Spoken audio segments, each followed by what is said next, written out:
आश्वासन दिलेलं आहे।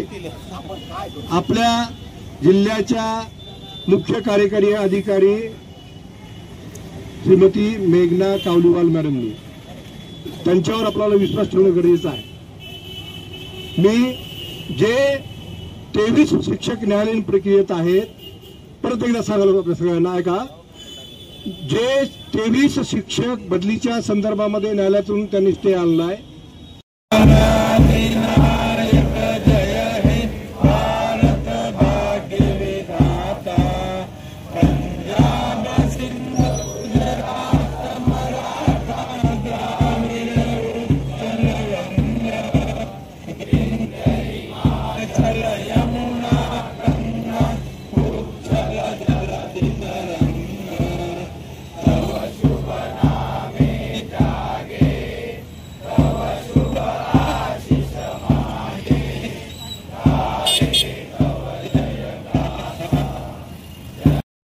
महाराष्ट्र राज्य शिक्षक परिषद जिल्हा शाखा नांदेड च्या वतीनं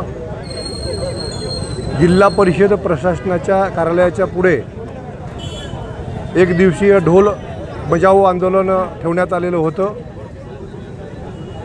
प्रामुख्यानं या संदर्भामध्ये जिल्हा शाखेने 4 सप्टेंबर 2025 रोजी अधिकृत नोटीस देऊन वेगवेगळ्या 16 प्रश्नांच्या संदर्भात निवेदन दिलेलं होतं।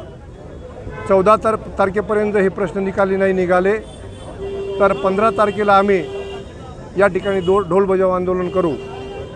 प्रामुख्याने यामध्ये ज्या जिल्हांतर्गत बदल्या झालेल्या आहेत, ज्या 3655 या बदल्या झालेल्या शिक्षकांना कार्यमुक्त करण्यात आलेलं नव्हतं, ही मागणी घेऊन आम्ही या ठिकाणी हे आंदोलन केलेलं आहे।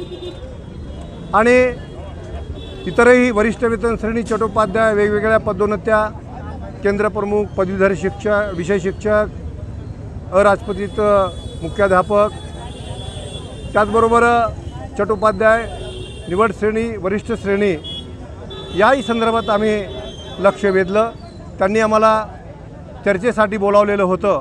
माननीय मुख्य कार्यकारी अधिकारी मेघना कावली मॅडम, डेप्युटी शिव मुक्कावार साहेब, शिक्षणाधिकारी प्राथमिक सौ वंदना फुटाणे मॅडम यांच्या समक्ष त्यांच्या दालनामध्ये चर्चा झाली आणि सर्व ज्या काही प्रलंबित मागण्या आहेत त्या 8 दिवसामध्ये सोडवण्यात येतील अशा प्रकारचं आश्वासन दिलेलं आहे।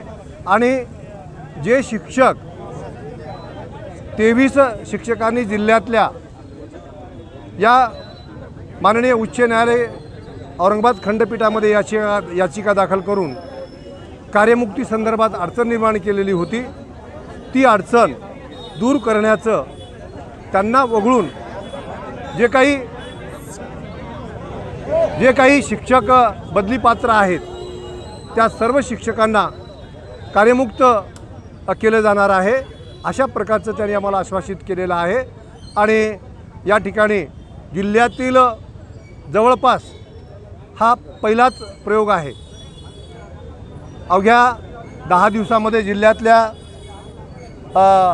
14 संघटनांनी या आंदोलनाला पाठिंबा दिला होता। पाठिंबाच दिला नाही तर प्रत्यक्ष या आंदोलनामध्ये सहभागी होऊन हे दाखवून दिलं की आम्ही सर्व एक आहोत। आणि या अनुषंगाने या ठिकाणी बरेच मुद्दे, बरेच प्रश्न मार्गी लागण्याची निश्चितपणे शक्यता आहे। बदल्याच्या संदर्भामध्ये जे काही प्रसिद्धी माध्यमामध्ये वाद चालू आहेत, विवाद चालू आहेत, श्रेयासाठी लढाई चालू आहे।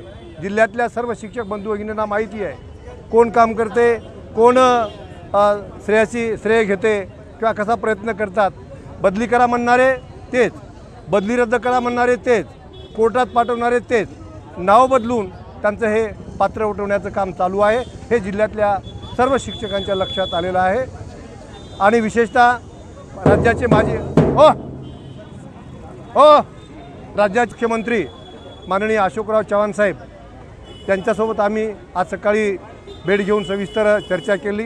त्यांनीही माननीय मुख्य कार्यकारी अधिकारी मॅडम यांना सूचना देऊन आपल्या शिक्षकांना सहकार्य करावं म्हणण्यापेक्षा कार्यमुक्त करण्यासंदर्भात त्यांनी आम्हाला मदत केलेली आहे. म्हणून या ठिकाणी उपस्थित असलेल्या जिल्ह्यातील सर्व संघटनांच्या पदाधिकाऱ्यांचं मी शिक्षक परिषदेच्या वतीनं मनस्वी अभिनंदन करतो आणि या ठिकाणी थांबतो. धन्यवाद.